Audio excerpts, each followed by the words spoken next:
अत्र उपस्थित मंचस्थ महानुभावो અને સમસ્ત સ્ત્રી જીવ આત્માને મારા થકી વંદન અને પ્રણામ કરું છું. સમય ઘણો લીધો છે, પણ આજે આપની મેદનીને જોઈને મને બહુ જ આનંદ થાય છે.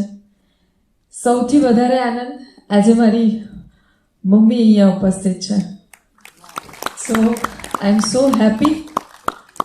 ઘણા બધા પ્રોગ્રામ આપ્યા છે અને ઘણું બધું કર્યું છે, પણ આજે પ્રથમ વખત મમ્મી મને લાઈવ સાંભળી રહ્યા છે અને એમના થકી હું છું, એનો આજે મને ગર્વ થાય છે. શરૂઆતમાં જ આપણે ગણેશ વંદના જોઈ, બહુ જ સુંદર. એના પરથી મને એક ઇન્સિડન્સ યાદ આવ્યો અને આપણે પાર્વતી માને યાદ કર્યા હતા. શરૂઆત પાર્વતીમાંથી કરું કે શિવજી એ તો યોગી હતા, બહુ જ ઉત્તમ અને હંમેશા ધ્યાનમગ્ન રહેતા. પાર્વતી માની એક વેદના હતી. એક સ્ત્રી તરીકે જો આપણે સમજીએ તો, જેને વાંચ્યું હશે એને યાદ હશે, એમને એમ થતું કે આખો દિવસ શિવજી આ ધ્યાનમાં ને એમાં જ રહે છે, તો મારું તો કશું કોઈ ધ્યાન જ નથી રાખતું. એમનો ગણ સમુદાય ખરો, પણ એ ગમે તે ટાઈમે એમની પાસે આવી જતા અને એમને કોઈ પ્રાઇવસી નહોતી રહેતી. અને એના કારણે એમને બહુ જ વિચારી અને એક પિંડ બનાવ્યું અને એમાં જીવ પૂર્યો અને ગણેશજીને એમણે પેદા કર્યા. શેના માટે? અને ગણેશજીને બહાર ઊભા રાખીને કીધું, સમજાવીને, કે જો હું સ્નાન આદિ કાર્ય કરતી હોઉં તો તારે અહીંયા બહાર ઊભા રહેવાનું અને કોઈને પણ અંદર આવવા નહીં દેવાનું. આ સ્ત્રીની પહેલી વેદના. સ્ત્રીની મર્યાદા સ્ત્રી પોતે જાણે છે કે મારી અમુક મર્યાદાઓ છે અને એ મર્યાદાઓ માટે એ પુરુષને જન્મ આપે છે. પણ એ સ્ત્રીનો એક ઈશ્વરનો અવતાર છે. અને આજે જે સમોવડી શબ્દ છે ને, એ સમોવડી શબ્દ પુરુષ સમોવડી બનવા માટે નથી. સ્ત્રી સ્ત્રીની સમોવડી, અને સ્ત્રી એના સંસ્કાર સાચવીને જો એ કામ કરશે ને તો એ સમોવડી બનશે. બાકી પુરુષથી તો એ ઉત્તમ છે જ, કારણ કે એ જન્મદાત્રી છે. સ્ત્રીના 3 સ્વરૂપ. સૌથી પહેલું કન્યા સ્વરૂપ. ક ધાતુ એની કમ, એટલે કામના, ઈચ્છા. દીકરીઓ નાની હોય ત્યારે એને ઈચ્છા હોય અને એ ઈચ્છા મા બાપ એની પૂરી કરતા હોય. દીકરી એટલે એવું કહેવાય કે બાપનો શ્વાસ અને બાપનો વિશ્વાસ.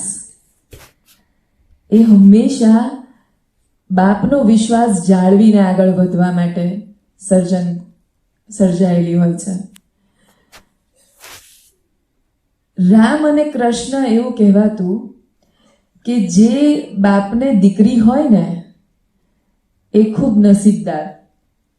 અને આપણે સાંભળીએ છીએ કે રામજી અને કૃષ્ણ એ બંનેને દીકરી નહોતી, એટલે એ બંને ધનુષ અને સુદર્શન ઉપાડવા પડતા હતા. તરુણી. આજે કન્યા વિશે વાત નીકળી છે તો એ પણ કહું કે જ્યારે જ્યારે આપણે કન્યાઓનું કેળવણી કરતા હોઈએ છે ને, ઉછેર કરતા હોઈએ છે, ત્યારે નાનપણથી દીકરીઓને એક ઇન્ડિપેન્ડન્ટ બનવાના અને એક આત્મવિશ્વાસ એનો જાગે એવા સંસ્કાર અને કેળવણી અચૂક આપજો. જ્યારે દીકરી રજસ્વલામાં થતી થાય ને, ત્યારે મેં એવું સાંભળ્યું છે કે ક્યાંક એક એવું ગામ છે કે ત્યાં પહેલી જ્યારે રજસ્વલામાં બેસે ને ત્યારે એની પૂજા કરવામાં આવે છે. કેમ? તો ત્યારે એનું પૂજા એટલે થાય છે કે હવે નવસર્જન કરી શકવાની છે. ત્યારથી દીકરીની પૂજા થાય. એ દીકરી જેને એવું કહેવાતું કે કેમ એને જન્મ આપવો, કારણ કે એને દુઃખ બહુ પડે છે, પણ એ દુઃખ પડવા પાછળ પણ ક્યાંક કોઈક સ્ત્રીનો હાથ હોય છે. વિચારજો.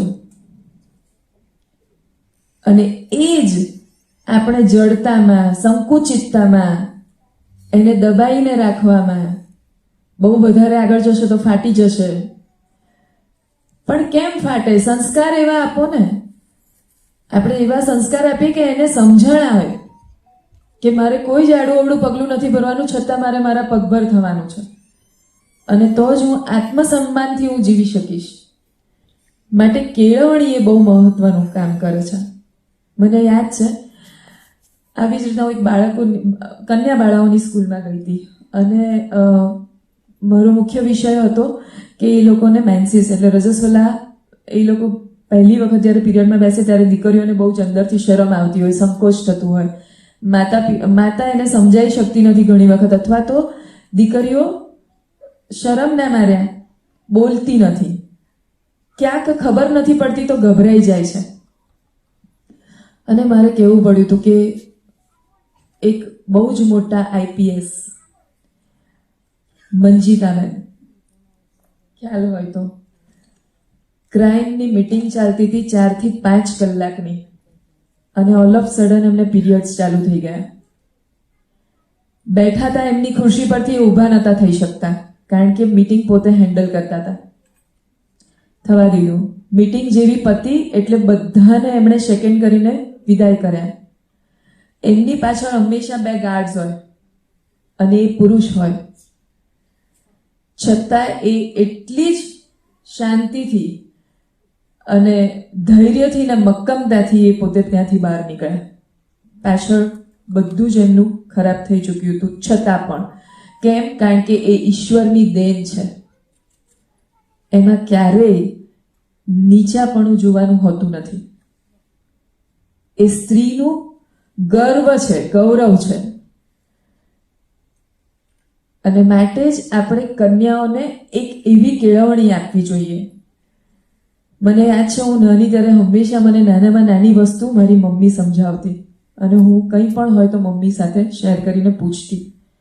સૌથી મોટી મિત્ર જો મારી કોઈ હોય તો મારી મા. અને મા કેમ, આપણે એક મા તરીકે એવું આપણા બાળકોને કેમ ના આપી શકીએ? આપણી દીકરીઓને એવું કેમ ના આપી શકીએ કે એને મારવી પડે, કે એને મરીને જીવતા શીખવાડવાનું નથી, એને વેદના, એની સંવેદના સમજી અને પોતાને સ્ટ્રોંગ બનાવીને જીવતા શીખવાડવાનું છે. પછી જ્યારે એ આવે છે તરુણીમાં, ત્રુધાતી ધાતુ, અને એને કહેવાય તારવું. તારવું એટલે ઓળંગીને આર પાર જવું.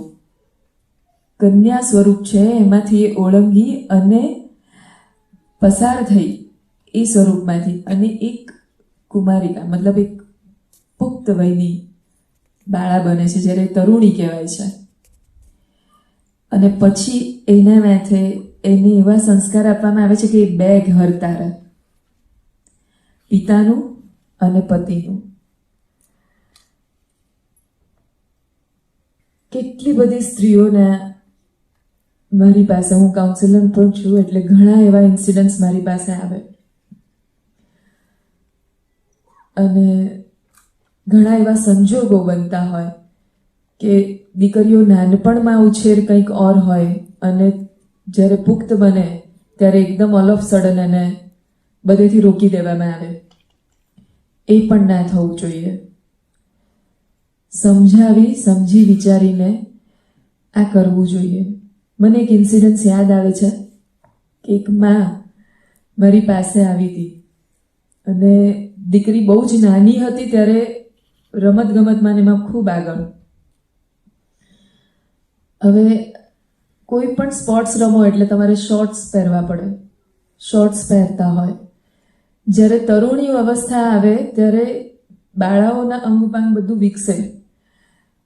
હવે જ્યારે નેશનલ લેવલ, ઇન્ટરનેશનલ લેવલ રમતી હોય ત્યારે એ વસ્તુ પહેરે, બરાબર છે, પછી પાછા આપણા ઘરે આવતા હોય ત્યારે આપણે આપણા સમાજના અનુકૂળ વસ્ત્ર પરિધાન કરવાનું હોય ત્યારે એને એની માએ સમજાવે એટલે એમ કે તમે મને આ જ વસ્તુ આપેલી છે ને હવે તમે મને કેમ રોકો છો આ વસ્તુ પહેરવા માટે. બહુ મજાનો ઇન્સિડન્સ. અને મને પોતાને એવું થતું હતું કે હું આ કાઉન્સેલિંગ કઈ રીતના કરીશ. આજની પેઢીને સમજાવી સહેલી નથી. ત્યારે હું એને 2 મૂવી વિશે મેં વાત કરી હતી કે એક મૂવી એવું કે જેમાં 4 છોકરીઓ છે ને બિંદાસ બાપુ જીવે છે અને બીજું પદ્માવત જે જાજરમાન છે. મૂવી જોઈને બહાર નીકળ્યા એટલે પછી મેં એને પૂછ્યું કે તને સૌથી વધારે શું ગમ્યું? એટલે મને કે દીપિકા પાદુકોણ એટલી ગોર્જિયસ લાગે છે પદ્માવતમાં. મેં કીધું એણે શોર્ટ્સ પહેરી હતી કે ના કેટલા સરસ ચણિયા ચોળીને કેટલું ફાઇન. મેં કીધું ધેટ્સ ઇટ.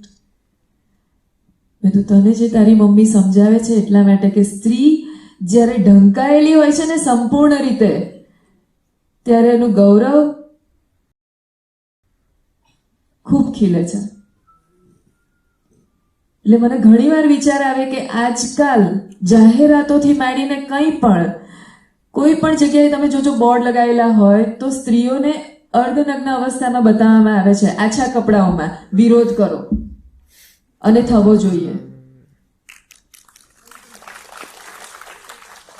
આ આપણા સન્માનનું ગૌરવ હણાય છે અને જો આ આપણે શીખીશું ને તો આપણે સમોવડી છીએ. એ આત્મસન્માન પહેલા જ સ્ત્રીઓએ જાળવતા શીખવાની જરૂર છે. મને આજે પણ યાદ છે કે મારી મમ્મી સાથે હું ઘણી વખત આજે હું જે બોલી રહી છું ને તો હું નાની હતી ત્યારે મને પણ શોર્ટ્સ પહેરવાનું મન થતું હતું, સ્લીવલેસ પહેરવાનું મન થાય ત્યારે હું મમ્મી સાથે ઘણી વખત લડી પડતી કે ઝઘડી પડતી કે બધી છોકરીઓ પહેરે તું મને કેમ નથી પહેરવા દેતી. ત્યારે મમ્મી મને સમજાવતા કે સ્ત્રીને સ્ત્રીના અંગ તરફ જો નજર પહેલી જતી હોય છે તો પુરુષોથી તો એ પહેલું જ વિંધાય છે. અને આ એક જો સ્ત્રી સમજે તો એ એના ગૌરવની આત્મરક્ષા બહુ જ સન્માનપૂર્વક કરી શકશે. પહેરો પણ જ્યાં પહેરવાનું હોય ત્યાં, બધી જ જગ્યાએ નહીં, ગમે ત્યાં ક્યાંય નહીં. ત્રીજું, સ્ત્રી જ્યારે તરુણી થાય છે, તરુણીમાંથી એના લગ્ન થાય છે અને પછી સ્ત્રી સ્વરૂપે આવે છે. ત્રીજું સ્વરૂપ. સ્ત્રી વેદના વિશે ઘણા પુસ્તકો લખાયા છે. આજે મારો એક પ્રશ્ન છે કે આમાંથી વાંચનનો શોખ કેટલાને છે? હાથ ઊંચા કરશો? 50% પણ નથી દેખાતા મને. ખરેખર કેળવો.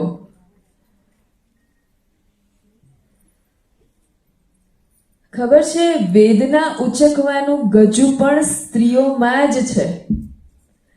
ગમે તેટલી વેદના હોય એ જો સહન કરવાની શક્તિ છે ને તો ફક્ત સ્ત્રીમાં છે.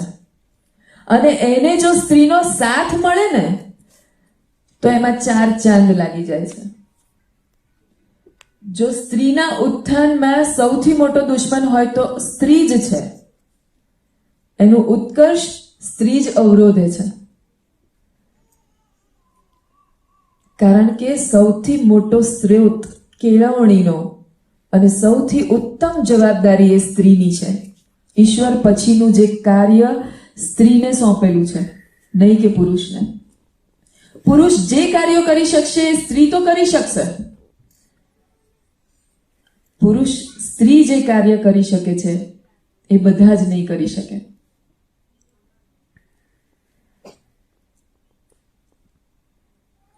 અને એને એ જે વેદના છે ને એ ઉચકીને ફરવાની નથી.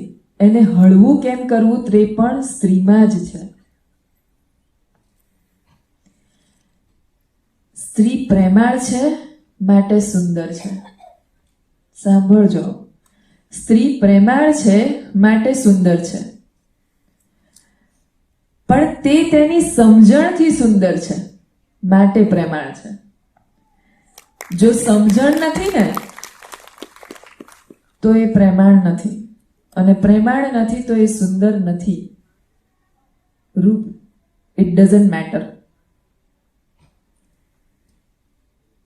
આંતરશુદ્ધિ અને આત્માની શુદ્ધિ પહેલી રાખી અંતરથી દીપ પ્રગટાવજો.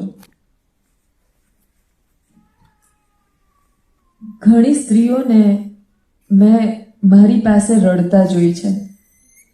જ્યારે હું જીવન દર્શનના ક્લાસ લેતી ત્યારે મારી પાછળ એક બહેન આવીને ખૂબ રડ્યા. મારો લેક્ચર પત્યો પછી મને કે બેન 5 મિનિટ મારે તમારી સાથે વાત કરવી છે. મેં કીધું બોલો ને. પણ મેં કીધું રડો છો કેમ?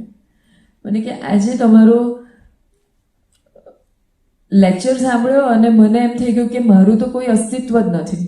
મેં કીધું કેમ? મને કે મારા પતિ પણ મને જેમ ફાવે એમ બોલી નાખે છે અને મારા દીકરાઓ પણ. અને હું ઘણી વખત અકળાઈ ઉઠું છું કે શું કરવું.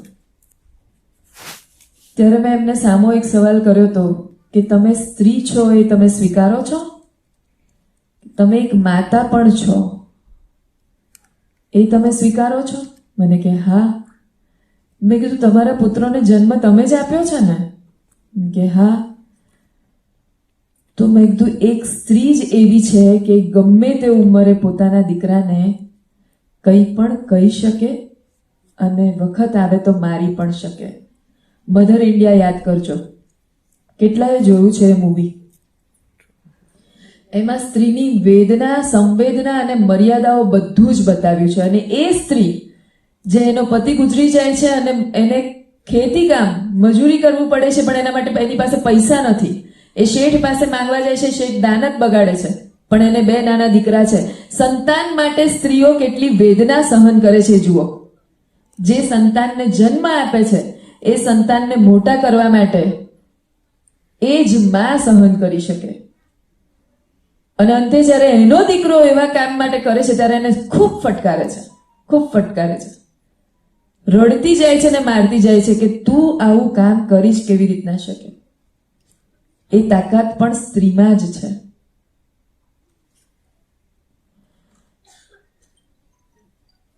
સીતા અને દ્રૌપદીના ઇન્સિડન્ટ્સ ઘણા આપણે વાંચીએ છીએ. એ જ સીતા જે રામને પરણ્યા, રામને વફાદાર રહ્યા. વનવાસ આવ્યો તો 1 સેકન્ડ માટે પણ વિચાર્યા વગર રામની સાથે પ્રસ્થાન કર્યું. બધું જ ત્યાગી દીધું. એ પણ સ્ત્રી જ કરી શકે. વનવાસમાં એક ઇન્સિડન્સ એવો બન્યો જેના ઉપરથી આપણે બહુ શીખવાનું છે. સોનાનું મૃગ જોયું અને એક જીદ થઈ કે મને એ લાવી આપો. સ્ત્રી અહીં ચૂકે છે. દાગીના પહેરવા, ઓઢવા, ઘર વખરી વસાવવા, બસ આજ શું સીમિતતા છે આપણી? જે દિવસે સ્ત્રી સાદગી અપનાવશે ને, સ્ત્રીનું એક બહુ જ મોટું કર્તવ્ય છે કે પતિને પૂછે કે એના સત્કર્મોમાં સાથ આપે પણ દુષ્કર્મોમાં નહીં. ઘરમાં જો ધન આવતું હોય ને તો પૂછવાનું કે ભાઈ આ પાપનું નથી ને? એના પાપ કર્મમાં સ્ત્રી ક્યારેય ભાગીદાર ના બને જો એ ઉત્તમ સ્ત્રી હોય તો. મેં ક્યાંક એવું પણ સાંભળ્યું હતું કે બહુ જ ખરાબ સમય આવ્યો તો એક પરિવારમાં, અને એ ઘરની સ્ત્રી એટલી બધી રાગી કે એ બીજા બધાનું જોઈને આમ અંદરથી બળ્યા જ કરે કે મારી પાસે કેમ આવું નથી, આ બધાને આટલું બધું છે ને મારી પાસે કેમ આવું નથી. રોજ કકળાટ કરે અને એક શબ્દ બોલે, કરી નાખો ને કોકનું પાર આવે પણ મને તો જે જોઈએ છે લાવી આપો. ત્યારે મને એક અંદરથી હું હલી ગઈ હતી કે 2 હાથ આપ્યા છે ભગવાને, 2 પગ આપ્યા છે. સ્ત્રી પોતે કેમ ના કરી શકે કોઈ પણ કર્મ? આજે આપણી પાસે ઘણી પ્રવૃત્તિઓ છે. ઘણી બધી જગ્યાએ હું જોઉં છું કે સિલાઈ કામ ભૂલાતું જાય છે. આજે મેં અહીંયા સાંભળ્યું, મને બહુ જ આનંદ થયો. દીકરીઓને અમને યાદ છે કે અમે નાના હતા તો અમારા દાદી અમને બખ્યો ને ઓટર ને બધું શીખવાડતા, બહુ ઝીણું ઝીણું. ઉદ્યોગ એક પીરિયડ આવતો ભણવામાં, અત્યારની પ્રજાએ તો એ કંઈક જોયું જ નથી અને એ વિષય પણ નીકળી ગયો છે શાળામાંથી. એ નાની નાની જે આવડતો હતી ને, ભરત ગૂંથણની ને એ બધી, એમાંથી પણ સ્ત્રી પોતાની ઘરે બેઠા ઘર સાચવીને પણ રોજગારી મેળવી શકતી હતી. એની પાસે એક આવડત હતી.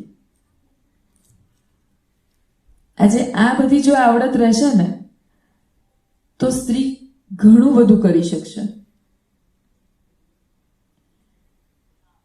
હમણાં એક પેલો ઇન્સિડન્ટ સાંભળ્યો આયેશાબેનનો. લાગણીના અતિરેકમાં પાણીમાં ભૂસકો મારે એ સ્ત્રી ના હોવી જોઈએ.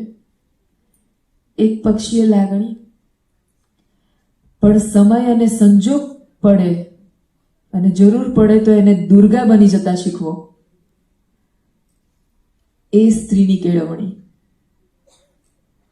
હિંમત કેમ હારી જવાની? દરેક સ્ત્રીને એક પોતાની આગવી કથા હોય છે કે નહીં? કોઈ પણ સ્ત્રીને અહીંયાની પૂછી જુઓ તો એ તરત કહેશે કે તમને ખબર છે, મેં પણ બહુ સ્ટ્રગલ કરી છે, મારા જીવનમાં પણ ઘણું દુઃખ હતું. હે ને?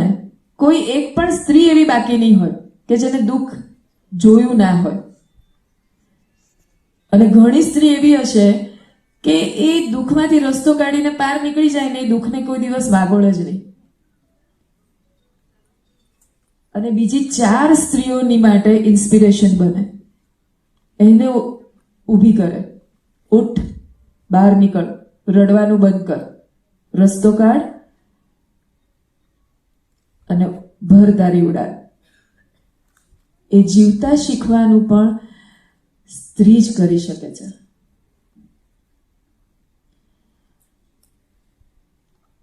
આ કેડી આપણે ખુદે કંડારવાની છે.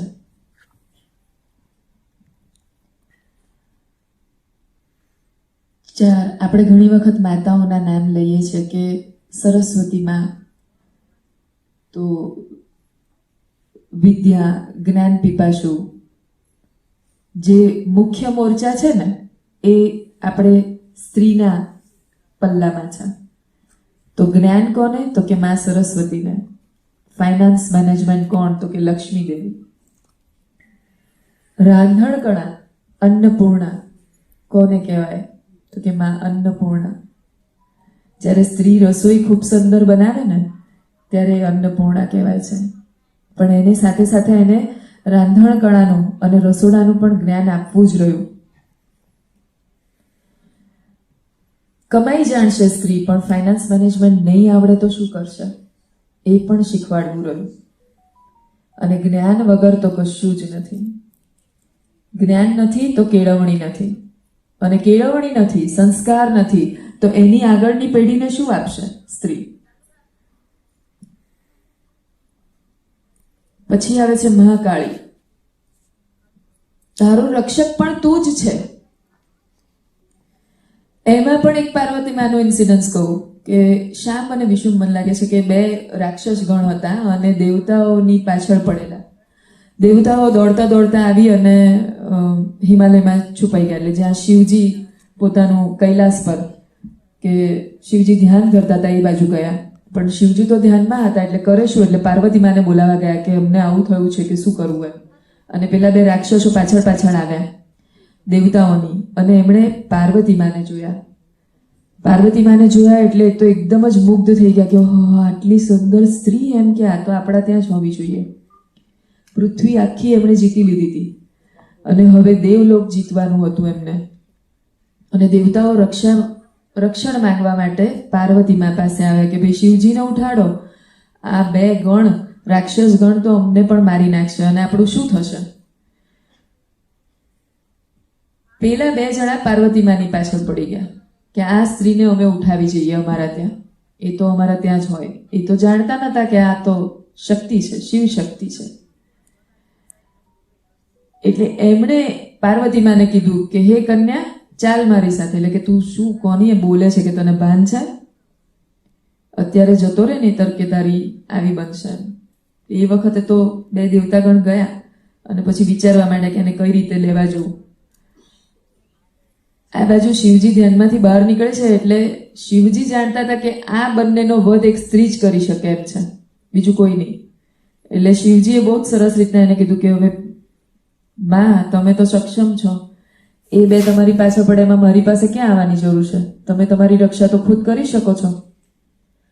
અહીં પાર્વતી માની વેદના જાગૃત થઈ ગઈ. સંસારનો અધિપતિ મારો પતિ મને એમ કે છે કે તું તારી જાતની રક્ષા કર, હું કશું જ નથી કરી શકું એમાં.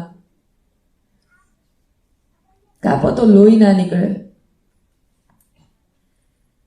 અને ત્યારે જ્યારે ફરીથી પેલો આક્રમણ કરે છે બે રાક્ષસો, ત્યારે પાર્વતીમાં કાળીનું સ્વરૂપ ધારણ કરે છે અને એ બેનો વધ કરે છે.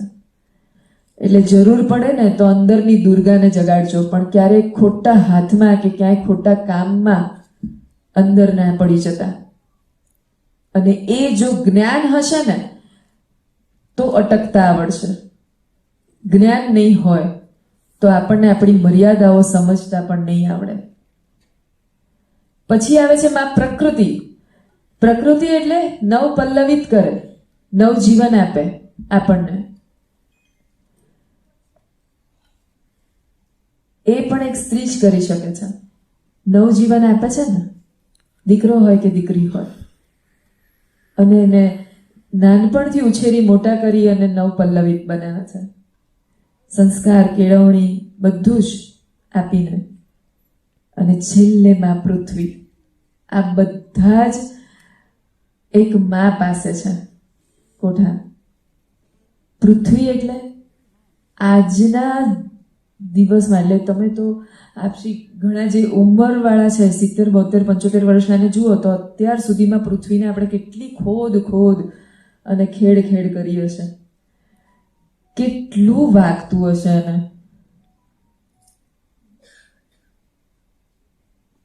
માં બેઠે જગતનો ઘણો ભાર ને તોય દે ક્ષમા અપરંપાર. એ પૃથ્વી. ઘણીવાર મને એવું થાય, આટલા મોટા થયા કોઈ પણ પોતાની માં સાથે વાત કરે તો કોઈક વાર વાતમાં બોલી પણ જાય, હે ને? છોરું કચોરું થાય પણ માવતર કમાવતર ના થાય. હું તો ઘણી વખત મારી મમ્મી જોડે આજની તારીખમાં પણ મને કોઈક આર્ગ્યુમેન્ટ થાય ને તો હું મતલબ લડી પડું. અને છતાંય મને શાંતિથી કે શાંતિ રાખો હો ધીરી બાપુડિયા. કેમ? કારણ કે માં છે. માં બેઠે જગતનો ઘણો ભાર ને તોય દે ક્ષમા અપરંપાર. એના હૃદયમાંથી ક્ષમા જ આવે. એને ક્યારે એમ ના થાય કે શું કરું આનું. સમજાવે, સમજાવવાની રીત હોય, પણ ક્યારે ક્રોધ અથવા તો શ્રાપ ના નીકળે માના મોઢામાંથી. ક્ષમા જ આપે. એવી આ સ્ત્રી છે, ધૈર્યવાન. આજથી દરેક સ્ત્રીને વિનંતી કે પોતાની જાતમાં રહેલા ગુણોને ઉજાગર કરો અને એને ખૂબ પ્રેમ કરો, ખૂબ પ્રેમ કરો અને પ્રેમ વહેંચો. મને અહીંયા ધ્રુવ ભટ્ટ બહુ મોટા લેખક છે, એમની એક કાવ્ય પંક્તિ બહુ યાદ આવે કે મારામાં આર પાર 7 દરિયા, મારામાં આર પાર 7 દરિયા ને દરિયામાં આર પાર તું. મારામાં આર પાર 7 દરિયા ને દરિયામાં આર પાર તું. પળમાં પળ ગૂંથીને તું વાર્તા વણે, પળમાં પળ ગૂંથીને તું વાર્તા વણે ને એને જીવતરનું નામ દઉં હું. એવી આ સ્ત્રી છે. એની દરેક પળમાં, ક્ષણમાં, અહીંયા બેઠેલી દરેક સ્ત્રીની પોતાની એક આગવી વાર્તાઓ હશે. અને પળ ગૂંથીને એ વાર્તા વણતી જાય છે અને એને જીવતરનું નામ આપતી જાય છે. ખરું કે નહીં? બહુ જૂની કહેવતો, ઘરનું ઢાંકણ નાર, નારી નરનું નૂર અને નારી તું નારાયણી. શિવે પોતાના અર્ધા અંગમાં પાર્વતી માને બેસાડીને બતાવ્યું હતું કે એના વગર હું અધૂરો છું. શક્તિ વગર પુરુષ અધૂરો છે.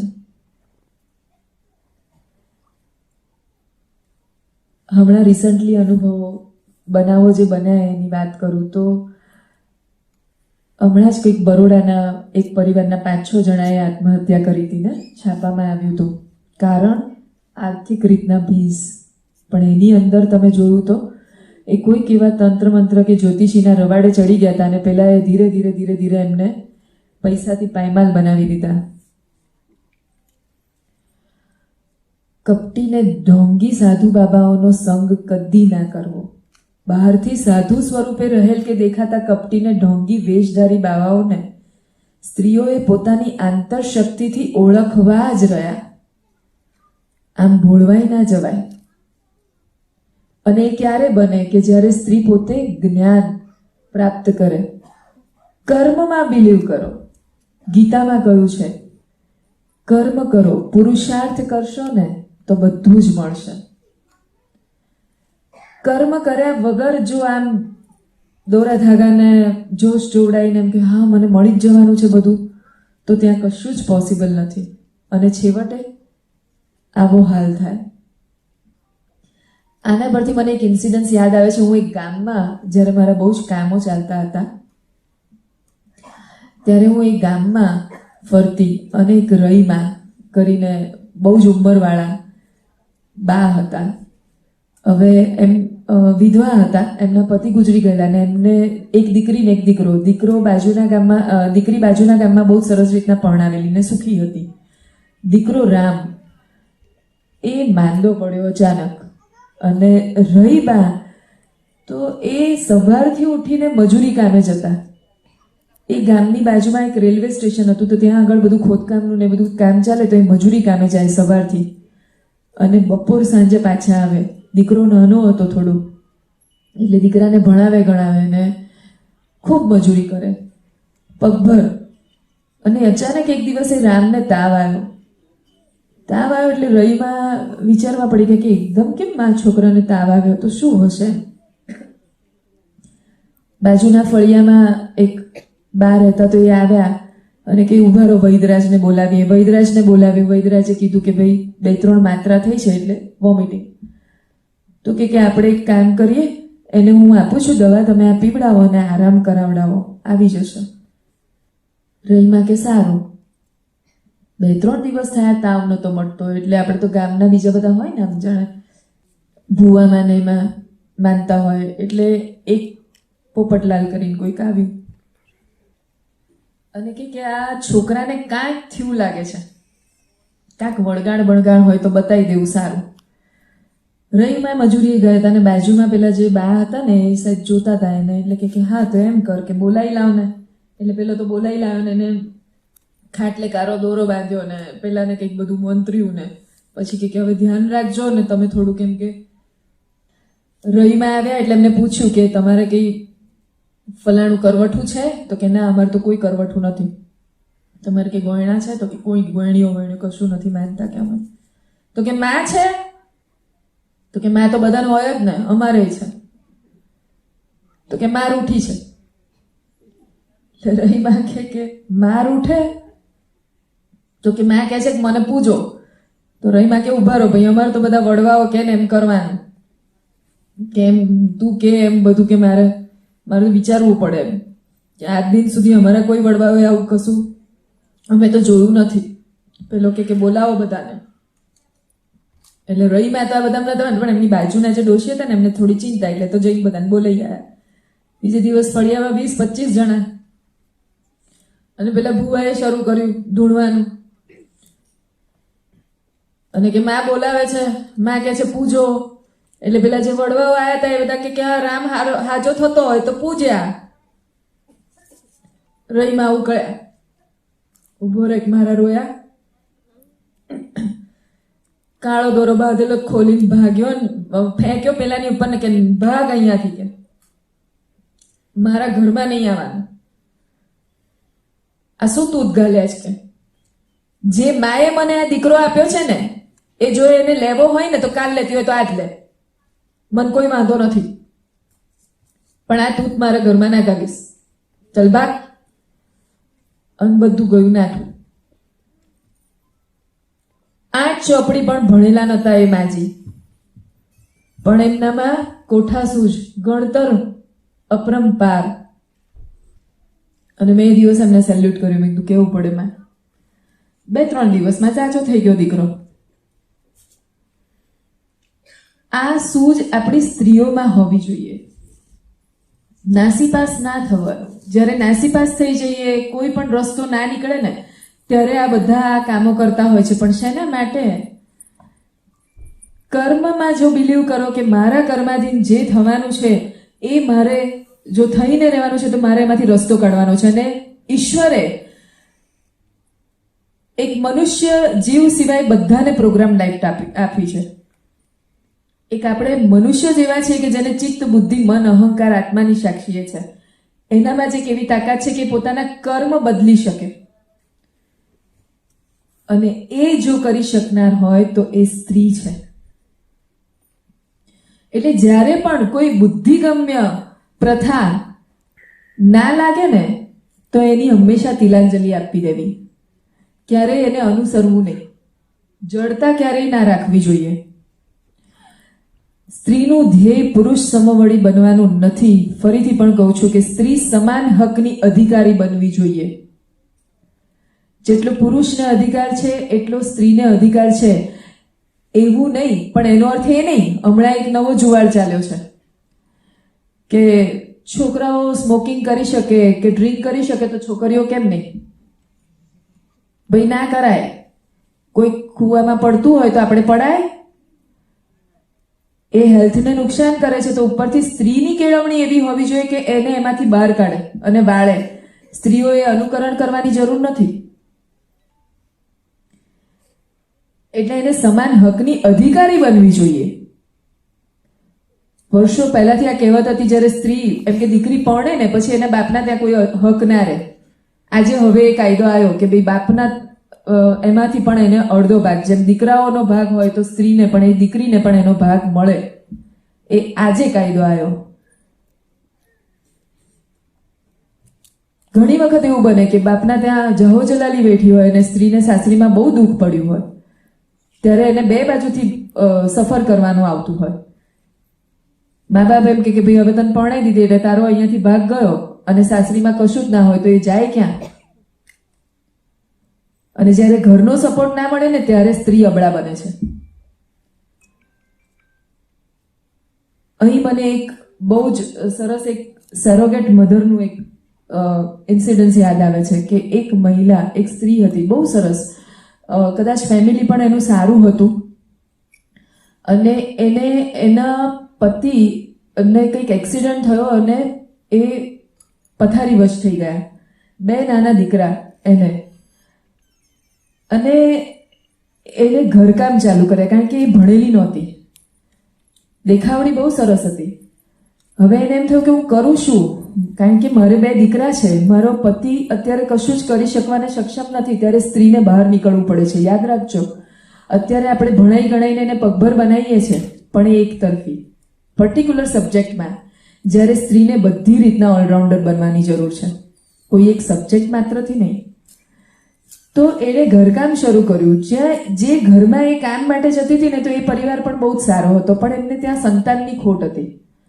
એટલે એ બહેન એને જોયા કરે કે એના સંસ્કારથી એ એટલી ઉજળી લાગે, એનું કામ જોઈને કે આ બહેન એટલી ઉજળી છે. એટલે ધીરે ધીરે એની સાથે એને ઘરોબો થયો, અને એને વાત કરી કે મારે આવી રીતના, હું નિસંતાન છું, તું મને સેરોગેટ મધર બનવામાં મદદ કરી શકે? પેલીને પૈસાની જરૂર હતી, કારણ કે એને એવું હતું કે જો એ મને સામટા પૈસા આવે તો હું મારા પતિની કંઈક દવા દારૂ કે કંઈક ટ્રીટમેન્ટ કરાવી શકું. એટલે એણે હા પાડી. આ એની વેદના, એની સંવેદના કોઈ નથી સમજતું, અને એણે એ વિચારીને હા પાડી. એણે હા પાડી, પણ એને આગળ 2 કે 3 દીકરા, એટલે સુવાવડમાં એવું કંઈક બરાબર. એટલે ડૉક્ટરે ચેકઅપ કર્યું તો એમણે એમ કીધું કે આમને કદાચ પ્રોબ્લેમ થશે. તો એમ કે જો ડાયરેક્ટ સત્સંગમાં થાય તો વધારે સારું. એણે એ પણ સ્વીકાર્યું કે મને વાંધો નથી. હવે એ સ્ત્રીની વેદના કેટલી હદ સુધીની હશે એ તમે વિચારો. પોતાના પતિને સાજો કરવો છે, એક બાજુ પોતાના 2 કે 3 સંતાનને એને પગભર બનાવવા છે, અને ત્યારે એ સ્ત્રી આ કરે છે, અને એનું જવાબદાર કોણ? સમાજ. એ સ્ત્રીને હું ક્યારેય ખરાબ નથી માનતી, ક્યારેય નહીં. અને પછી એ સ્ત્રીએ જે નિર્ણય લીધો અને એને એક બાળક લાવીને આપ્યું, કેટલું ઉત્તમ કામ કહેવાય. આપણે આપણા બાળકને છોડી શકીએ? કોઈકના માટે આ કરી છૂટવું એ એક સ્ત્રી જ કરી શકે, અને એ પણ આટલી હદ સુધી. અને છતાં પણ એનો કોઈ હક નહીં. ફક્ત એનું માનસ, મારા પતિને મારે સાજો કરવો છે ને મારા દીકરાઓને મોટા કરવા છે.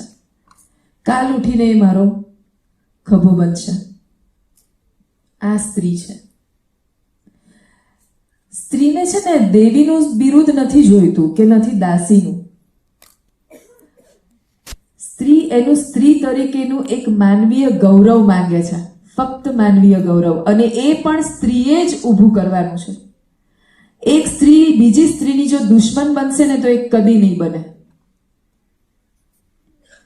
ઘરમાં બહુ ભણીને આવે એટલે એમ કહેવાય કે અમે તો આમ કરતા હતા ને અમે તેમ કરતા હતા, તમે કરો એટલે ખબર પડે. આ શબ્દ બોલવાના બદલે એમ કરો કે ભાઈ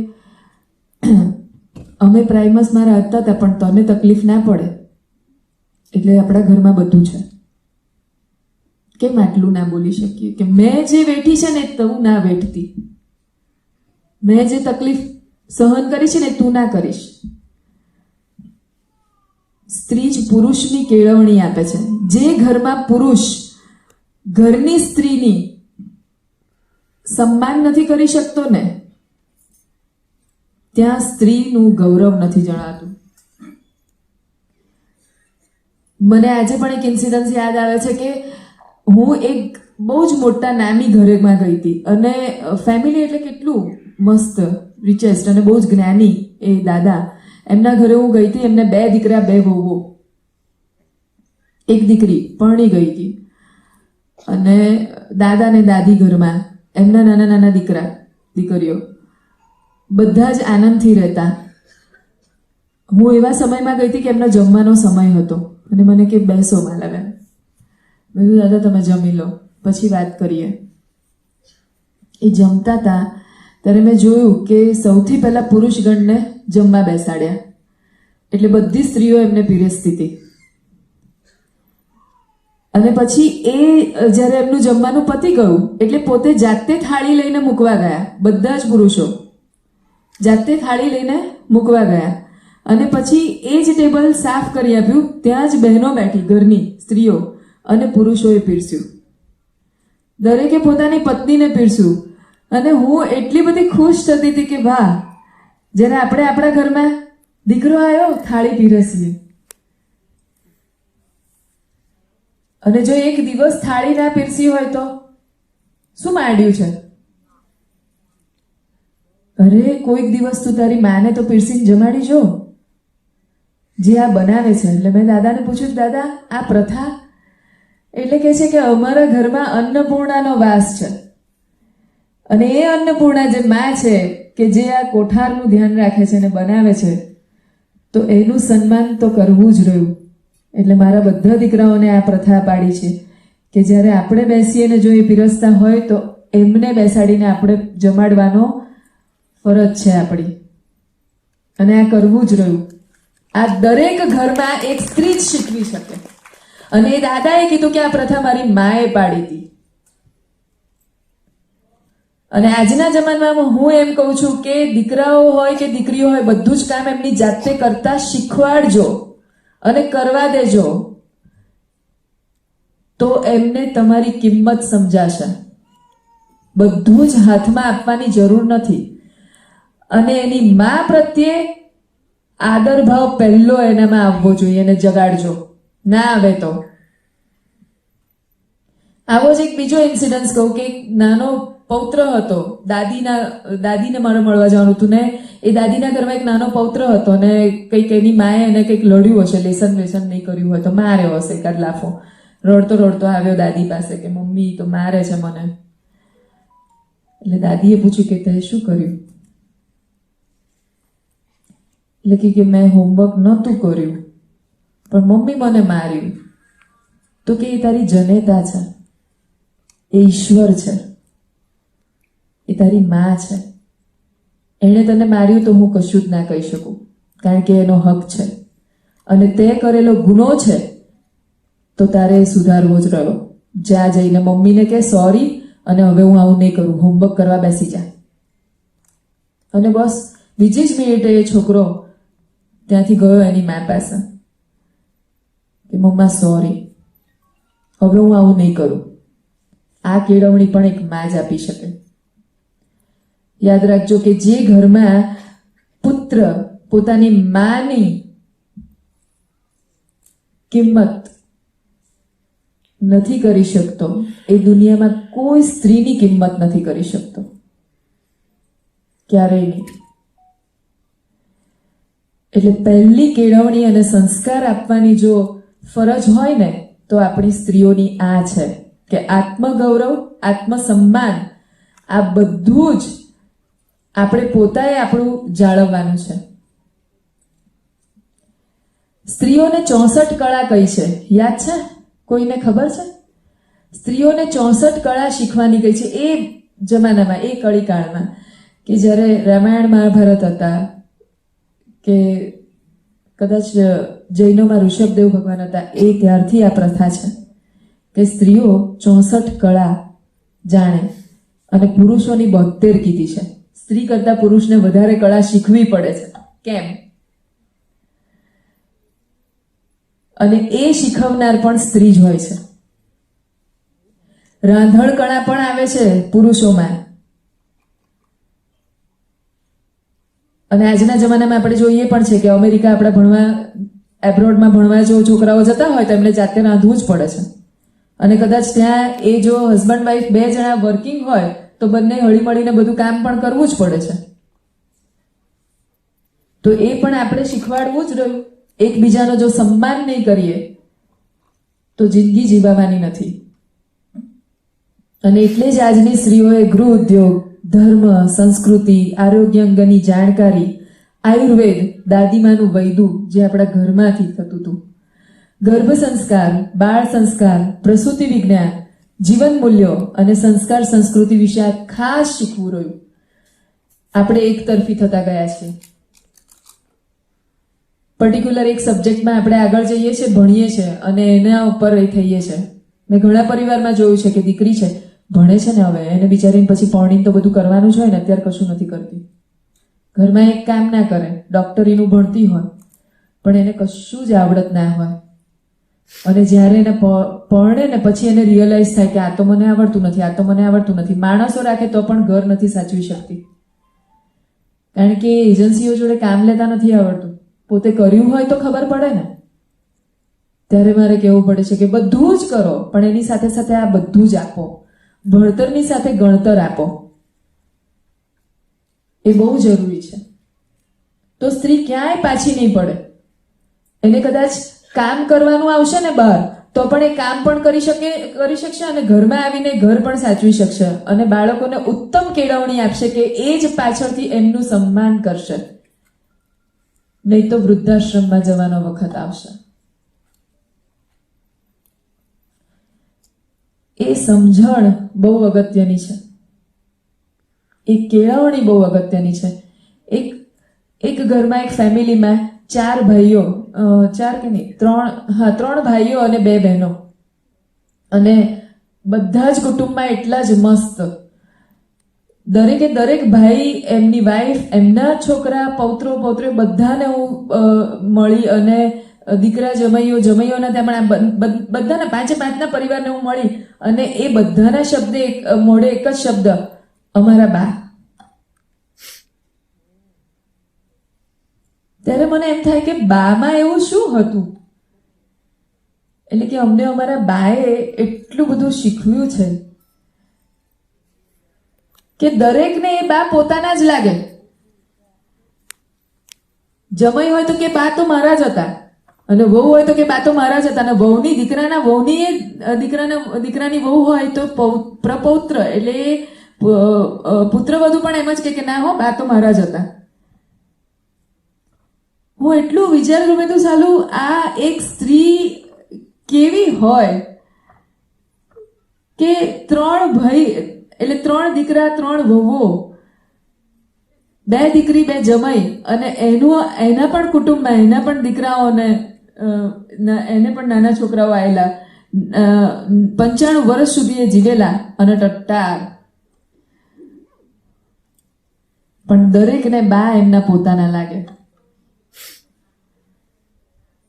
એવી અદ્ભુત પર્સનાલિટી એ સ્ત્રી જ કરી શકે, બીજું કોઈ ના કરી શકે. જો એક સમજણ હોય તો એ ઘર કેવું ઉજાગર કરી શકે.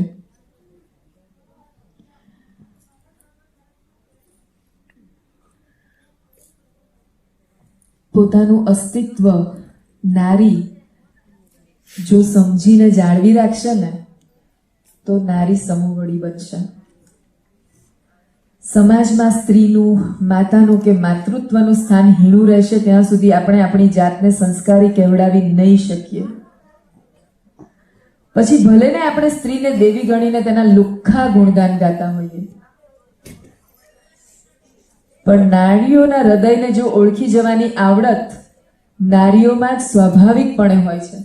અને માટે કોઈ પણ સ્ત્રીની તકલીફ જો તમે જોઈ હોય તો એની તકલીફ, એના હૃદય, એની વેદના, એની સંવેદના જાણી, એની મર્યાદાઓને જાણી અને હંમેશા એને હાથ આપજો અને સાથ આપજો. એને તારવા માટે પ્રયત્ન કરજો.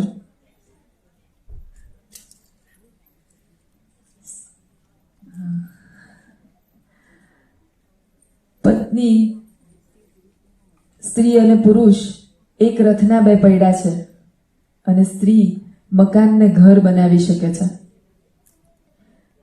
અને એ ઘરને એ જ પવિત્ર રાખી શકે છે.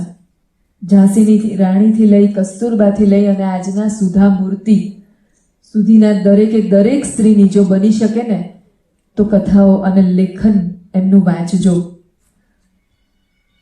છેલ્લે મારી લખેલી એક રચના નેગેટિવ નથી, પણ આજે સ્ત્રીને સ્ત્રી પ્રત્યેને પોતાના અસ્તિત્વ માટે જાગૃત કરવા માટે મેં લખી છે. એ વાંચી સંભળાવું છું. સ્ત્રીનું આગવું એક વ્યક્તિત્વ એ જ નારીની શોભા. સ્ત્રીનું આગવું એક વ્યક્તિત્વ એ જ નારીની શોભા. જ્યારે પંડની સાથે સમજે એ પરની વેદના અને સંવેદના. અસ્તિત્વ આપનાર સ્ત્રીનું વ્યક્તિત્વ આમ અસ્તિત્વ ક્યાં શોધે? અસ્તિત્વ આપનાર સ્ત્રીનું વ્યક્તિત્વ આમ અસ્તિત્વ ક્યાં શોધે? સમોવડી બનવાના ચક્કરમાં આમ સંસ્કાર ક્યાં ખોવે? થાકી જઈશ આ કહેવાતા મોડર્ન જમાનાની રેસથી, ને પછી આભને આંબવા મથતી તું હાશ ક્યાં શોધે? જગાડ તારા અંતરને, સાદ સાંભળ તારી ઉર્મિઓનો. જગાડ તારા અંતરને, સાદ સાંભળ તારી ઉર્મિઓનો. જરૂર છે ભણતર અને ગણતર રૂપી કેળવણી કેળા નાદનો. કર સન્માન તું તારા જ જ્ઞાન થકી તારા જ અસ્તિત્વનું. કર સન્માન તું તારા જ જ્ઞાન થકી તારા જ અસ્તિત્વનું. ત્યજી દે ઈર્ષ્યા, અદેખાઈ, સરખામણીને હરીફાઈનું આ જીવન. ભરી દે વિશ્વભરમાં વાત્સલ્ય, પ્રેમ, હૂંફ, સમન્વય ને શાંતિના જામ. કરી દે તારા જ નવસર્જન થકી અહીં તારા જ અસ્તિત્વનું નવનિર્માણ. આ સ્ત્રી.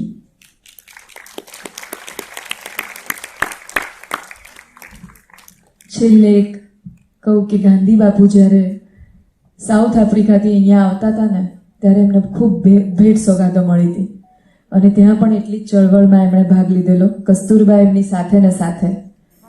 એમાં સોનું, ચાંદી, ઘરેણા ઘણું બધું મળ્યું હતું, અને ગાંધી બાપુએ એમ કીધું કે ભાઈ આ બધું હું લઈને શું કરીશ? તો મારે મારા દેશમાં જે કરવું છે હું કશું નહીં કરી શકું. એટલે આ અહીંયા જ રાખો અને અહીંયા તમે કોંગ્રેસની સ્થાપના કરી અને તમે અહીંના દેશના ઉત્થાન માટે આ રાખો, વાપરો. કસ્તુરબાએ એક પણ શબ્દ નથી બોલ્યો. ભલું થયું ભાંગી જંજાળ, સુખે ભજશું શ્રી ગોપાલ. અને કેટલા ઉત્તમ કાર્યો કસ્તુરબાએ કર્યા છે, આ વાંચજો.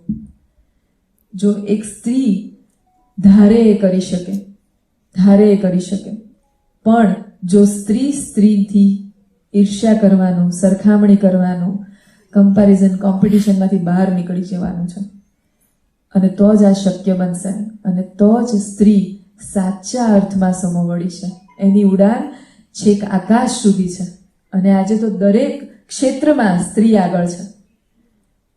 તો આપણે આવી એક બે નહીં, લાખો સ્ત્રીઓ જ્યારે પેદા કરીશું ત્યારે એ થઈ શકશે અને ત્યારે આ સમોવડીની ક્રાંતિ લાવી શકીશું. અસ્તુ. મને અહીં બોલાવવા બદલ અને આપ સર્વે સાંભળવા બદલ ખૂબ ખૂબ આભાર. Thank you so much.